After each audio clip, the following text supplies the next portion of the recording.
on him, right? And he tries to force it. He did not convert one third down pass. Not convert, get a first down. He didn't complete a pass short of a stick. Like, he did nothing on third down. Dan, this is a guy who was the best third down passer in the league a couple of years ago when I thought he was the MVP until he got hurt. That means consistent regression. It's not just what's around him. And if he feels he has to do more to compensate because there's not enough around him, even though he's playing a 2-win Giants team, I know they compete, but they lose a lot, the Giants, then this is what they have to be emphasizing, I'm sure, during the week, right?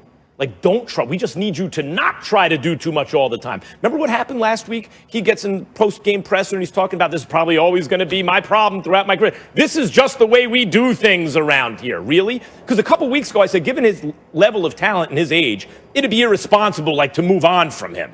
And then I said, then a couple weeks later, I'm like, you know what? You're going to have to sit Carson Wentz down. He has to be held accountable. And I referenced Donovan McNabb being sat one year, and then he took his team to the NFC Championship game. There's no accountability for Wentz on this team.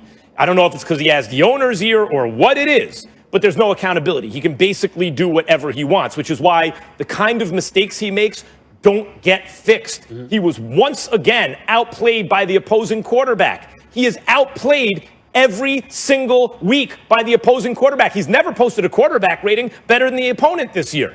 Never, not one time. He's 31st in passer rating this year.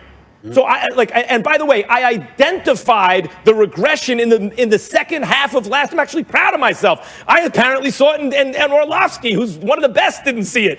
It was regression, and it's continued. The trend has continued. Of course, Wentz is the problem. Well, first of all, you're always inexplicably proud of yourself. Let's not act like that's new. You're proud of yourself every moment of every day. That's number one.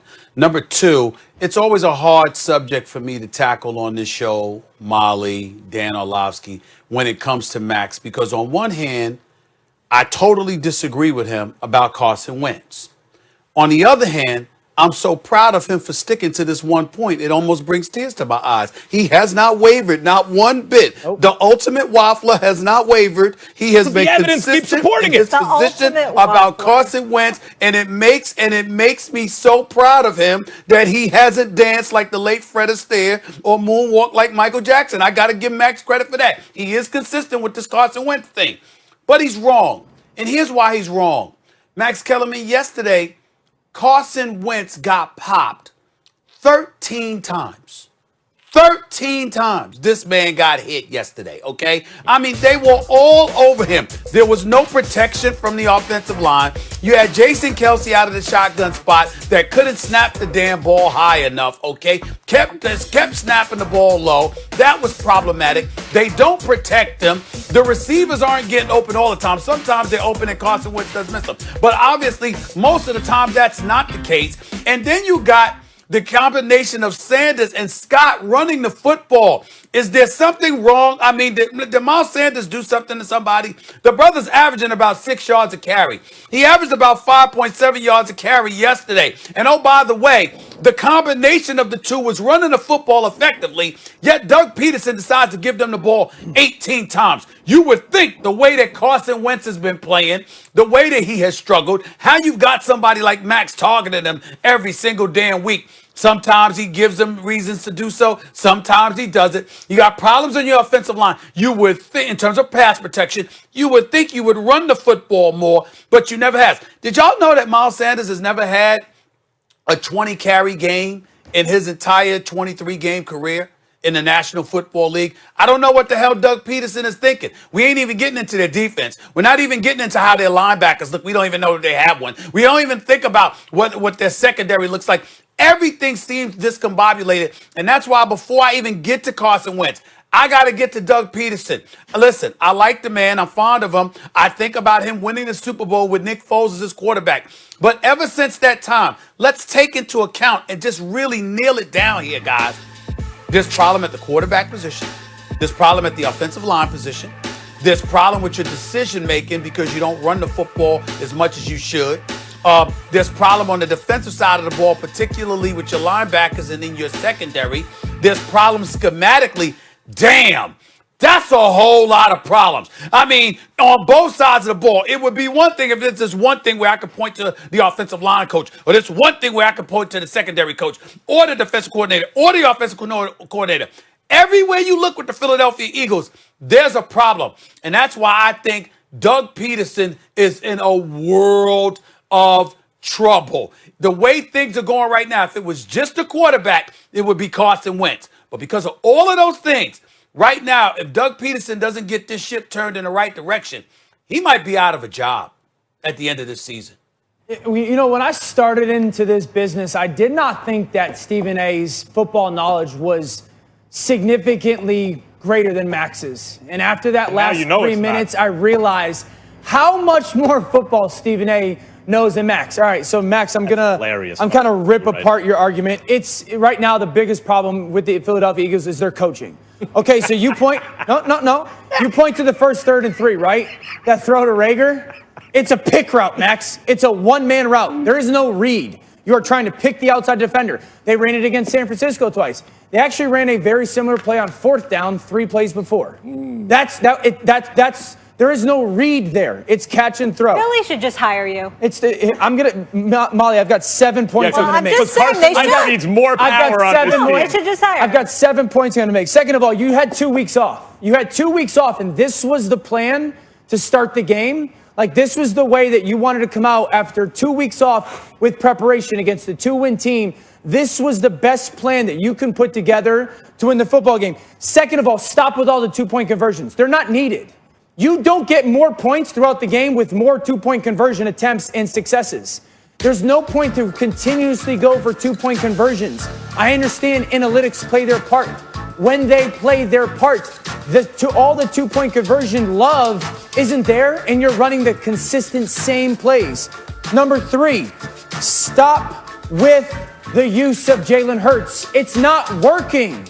The Jalen Hurts stuff isn't working. He might be Max's second favorite quarterback in the NFL behind Nick, but it's not working. Third of all, can we get a better plan for quarterback run defense?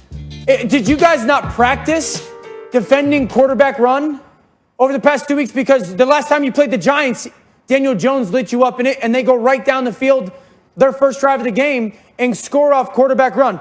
My 2 biggest gripes are this.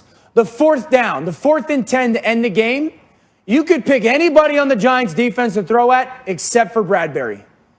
The ball should not go to Bradbury. The plan should have the ball to go to someone else other than 24 in the defense. But here's my biggest complaint. It took until 7 minutes and 16 seconds to go in the 3rd quarter till you got Carson Wentz out of the pocket. The Giants defense ranks 26th in the NFL defending quarterbacks outside of the pocket. And you took 38 minutes of gameplay to get the guy out of the pocket. So listen, there's a lot of things to point to with this plan. I love this excuse making. No, here's the difference between you and I, Max. Yes, please tell me. I can coordinate my tie to my jacket. It's easy for you to finger point and go, that player sucks. Yeah. My job, when it's true. My job is to give reasons why. Okay, well, that's fine. We have different jobs. But this is called excuse making. No, it's called They have to stop with Jalen Hurts. No, they have to stop with Carson Wentz. He's the quarterback. Hold on, let me just go through some things. He's in year 5. Year 5. This is not a second-year player. He's in year 5. You know what his cap hit's going to be for the Eagles next year? Almost recycle the same stuff. $5 million cap hit next year for a year 5 quarterback who's second to last in passer rating in the NFL, who is consistently, this season, he has yet to outplay the opponent. These are not franchise quarterbacks he's playing against. These are also Rams backup, second-year player with problems. He has been outplayed by every single quarterback. And what I said, and listen, I'm not saying Carson Wentz doesn't have talent. I'm a huge believer in his talent. But the regression at this point, I don't even know. So why the regression, Max? I don't know if... Could it be the coaching? No, I think he has too much power on the team. I suspect it's a direct line to the owner, and I think he has not been held accountable. And as a result, the regression continues. So you think I'm making excuses, and I know you're making assumptions. He went from the number 1 player in the league on the money down, on 3rd down, to dead last.